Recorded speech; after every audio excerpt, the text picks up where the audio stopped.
My mother just woke up. I told her that I'd be back in there. Well, I got the light on. I got the door wide open. I sleep in there, like in the hallway. So if I hear it, I can get up right away immediately, you know, and come up in there and aid. You know what I'm saying? She's doing okay right now. And don't get me wrong. I have my moments. I have my days where it just break me down sometimes. Cause you know what I'm saying. You got to really be strong to, especially when you see your family members like that. You know what I'm saying? The enemy tried to attack me a couple of weeks ago. I was on my way to the store for my mother. I'm gonna get into the topic of the video, and it was on I think on Friday night, I believe, and I was trying to rush to the store before it closed, and there was a big like a stump in the middle of the road. It's like a thing that help people stay in their lane, like a little hard concrete, and I must have kind of stumbled over that, and I fell, hit my face like that, and you can't really tell in here. It made a big sore in here, and it left me with a concussion. Which means it left me with a little minor headache for a couple of days. Yeah, and my sister came back, and I don't like doctors. They tell you, man, my family, I don't like doctors. I don't like going to doctors. I don't like. I'm more like an independent person. I don't like messing and bothering with nobody, even when I know it's something wrong. I don't like just calling people up, telling people that. I'm not used to doing that. I don't like that. I'm the type of person, if I can battle it out on my own, I'll do that. But I know at some point I will need somebody to tell somebody something. But I'm hoping and praying that I don't have to do that too often. But anyway, it left me with a little flash with this. And they gave me some kind of something to take some medicine for it, blah, blah, and to help me get better. So I eventually got better and everything. I just hit a, it wasn't nothing really seriously. When you don't take care of yourself, excuse me, when you take care of yourself, it's not as bad. But when you over the years don't you sanctify yourself with the wrong type of stuff, it will make you. They asked me, they said that when you fail, did you fall unconscious or anything? I said no. So when you eat right, you grow up eat because I started eating right when I was 17 years old. I was witnessed to by an elder lady, yeah. But anyway, that's another video for another time, that part. Let's get into the real deal of the video. I wish that I listened to my mother about so-called Christians years ago. That's the title of the video. I wished I would have listened to my mother when she was telling me about so-called Christians years ago. Yeah, I really do. Because now it makes me feel like I've been, how you go to a store, you buying food, you don't know how to, it's like being in the Christian faith, it's like it's like a ignorance, like you don't know, you have money and you don't know how to count it, and people can easily cheat you. That's how it feels. You see what I'm saying? And when you wake up and realize that you've been cheated by all these stores that knew you couldn't count, that's just a you know what I mean? A paraphrasing, like when you're walking into Christianity and it ain't nothing but a bunch of fucking lies and shit, and it pisses me off how I gave all of my time to so. And if you watching this video, you know what the fuck is up. You know what the fuck is up. I will go around and be loving and go around to everybody and love everybody and just loving and just doing all this stuff. And me being in dumb, not knowing worth a nothing worth a damn. A child at the time, 17 years old, a young teenager, seeking for something, just because I feel like I always was a person that loved to connect with people. You know what I'm saying? And I feel like now that I woke up, it's almost like a child being molested, right? And the child don't realize that they're being manipulated and being raped. Religion will rape you. A lot of us been raped by so-called Christians. You looking at one of them. And when I think about it now, when my mother used to always just to tell me all the time, I used to just sit there and just look at this thing, like look at her like she would tell me, okay, your ass gonna see sweet shit from honey, or you gonna find out them motherfuckers ain't no that I'm keeping it real. I'm about to keep you gonna find out them motherfuckers ain't no goddamn good. Now she didn't say it all the way like that, but she'll say, hey, look, you mark my words. She said I can be. She will say one or two or three words. You gonna find out sweet shit from honey and water. Either she'll say your ass gonna find out that I wasn't lying, or I can be dead and gone. I can be down and crippled and can't do shit. But you gonna remember your mother said these words. Cause she would tell me all the time, if you don't look out for yourself, it ain't no other motherfucker gonna look out for you. And I be damned, we living in 2026 and motherfuckers don't give a damn about you. They against their fucking self. They love the damn white man more than they love their damn self. They will, if the white man told them they'll give them, uh, I'll give you $100 or less than $100 to testify against another brother. Them dumbass bastards will do it because they love the white man that much. Black men do, and black women do too. Lord have mercy, they do. They will rat you out in the damn heartbeat for these damn oppressors. They hate their damn self so much. If they can wake up and bleach and look at their skin, they not being proud of they damn color. And they wake up and look at their skin. If they can bleach their motherfucking skin and make that shit to be compare themselves to a so-called white person, they would do it. They'll do it because they hate their damn self. They hate them. They hate their damn self so much until uh that's why they become. It's really, we call it Uncle Tom, but really it's Sambo. Sambo. That's somebody that's a damn. Let's look up the definition of Sambo.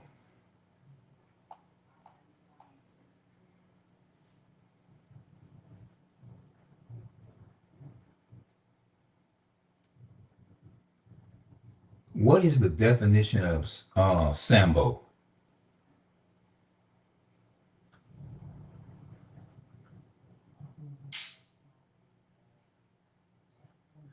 All right, let's look at this shit here. Sambo has a distinct meaning, a high offensive a racist slur, target black people, rooted in ministry slavery, mental and ministry slavery to property, then property,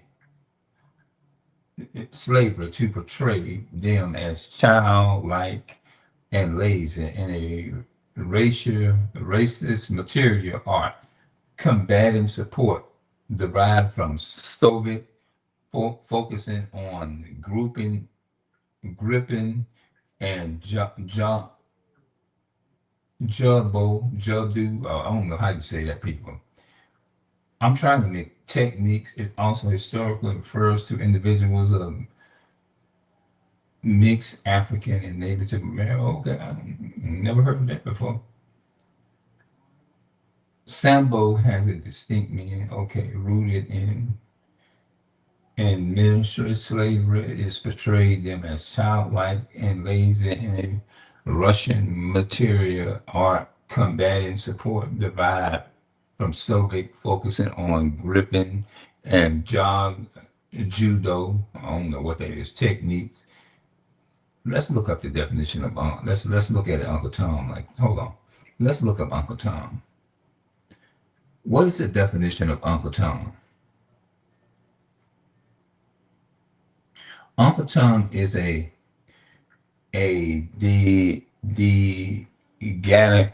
category, often tobacco, okay, directed at a black person deeming overly servant. Okay. Okay, this is what I read right here. It implies a betrayal of the black communities want or one's own interest to carry favor with white people, originated from the 1852 novel Uncle Tom. Okay, it it implies a betrayal of the black community.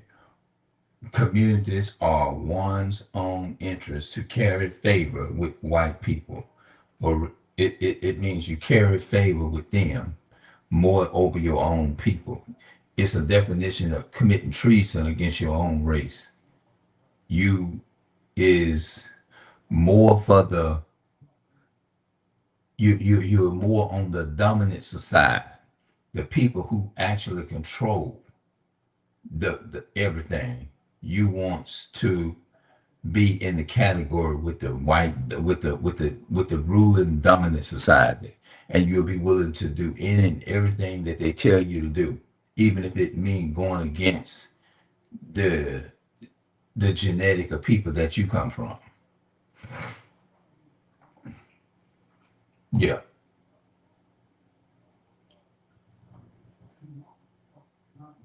What is Uncle Tom? What is an Uncle Tom?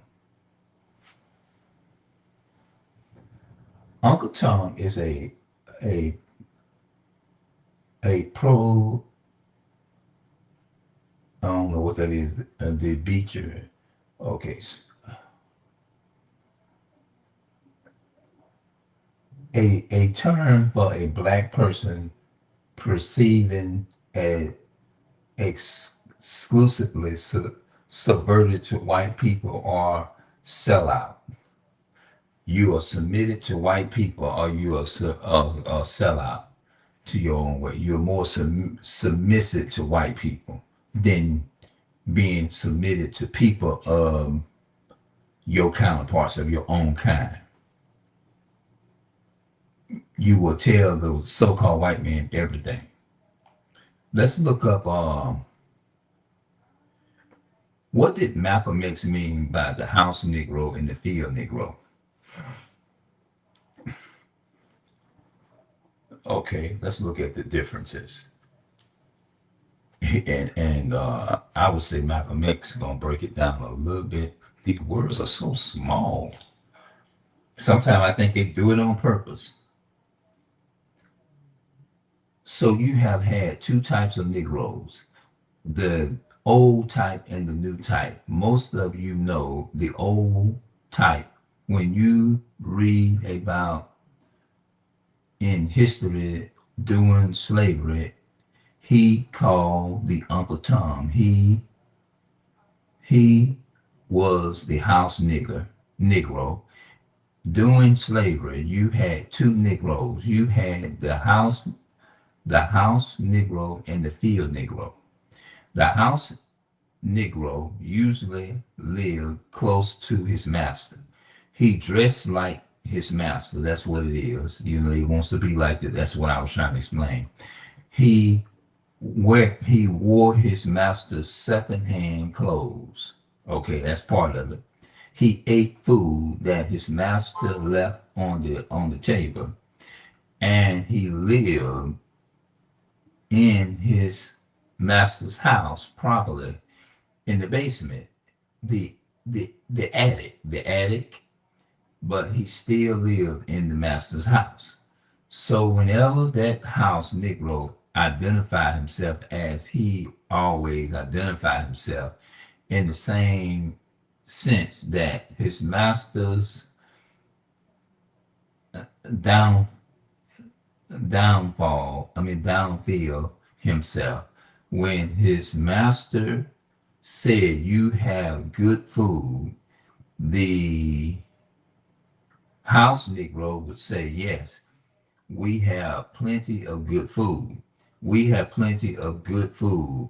When the master said that we have a fine house, here the house Negro said, yes, we have a fine house here. When the master would be sick, the house Negro identified himself so much with his master. He he says, what's the master's boss was sick. His master's plan was his plan, and his master's plan was his plan, and it hurt him. more for his master to be sick than for him to be sick himself. When the house started burning down, that type of Negro would fight harder to put the master's house out than the master himself would. That's it. But then you had another Negro out in the field. The house Negro was in minority or something like that. The message, the field Negro were the mass. They were the majority when the master got sick. They prayed that he died. They prayed that he died. That's what the field Negroes did. Laughter. If his house caught on fire, they prayed for a wind to come along and fan the breeze. They prayed that to see the Negroes that are woke like us, you know what I'm saying? We prayed for the so-called white man to be demolished from the planet. All right. It says the Uncle Tom wore a I don't know what that is, a around he wore an anchor chief around his head. The Uncle Tom was a top wears a top hat. He's shaped He dressed just like you do. He speaks the same. He is a modern Uncle Tom. That Uncle Tom was a Hoff chief around his head. He wore a handkerchief around his head. The Uncle Tom was wore a top hat. He dressed just like you do. He speaks the same. He speaks the same. Now notice that now he speaks the same phrase, physiological, the same language. He tries to speak it better than you do. He speaks with the same account, some directed and some directed. Okay, now these words are small, y'all, so hang in there with me. And when you say your army, he says our army. He hasn't gotten anybody to defend him. But anytime you say we, he says we, our president, our government, our congressmen, our this and our that. And he hasn't even gotten a seat in that our event at the end of the line. So this is the 20th century Negro. Whenever you say you, the personal phenomenal, the singular and the plural, he uses it right along with you. When you say you are in trouble, he says, yes, we are in trouble. But there's another kind of black man on the scene. If you say you are in trouble, he says, yes, you are in trouble. Labs, he doesn't identify himself with you, with your plot, whatever. Okay, in other words, Malcolm X is saying anything that the masters say, they went along with it. They try, like he said, they try to speak better than you. That's why you got these arrogant black people in these positions. Yeah, that's why you got these arrogant people and black people in these positions. They try to sound white, they try to talk white, everything. They will sit there and they will testify against you in the courtroom. The so-called black man and black woman will test. Yeah, I seen him do it. Any way that he can identify with the master, he will do it. I might need to put this on a piece of this on my other channel, but anyway, my mother would always tell me about Christians. They'll come around and do a little something for you and they'll try to deceive you and make you think, oh, she good and this.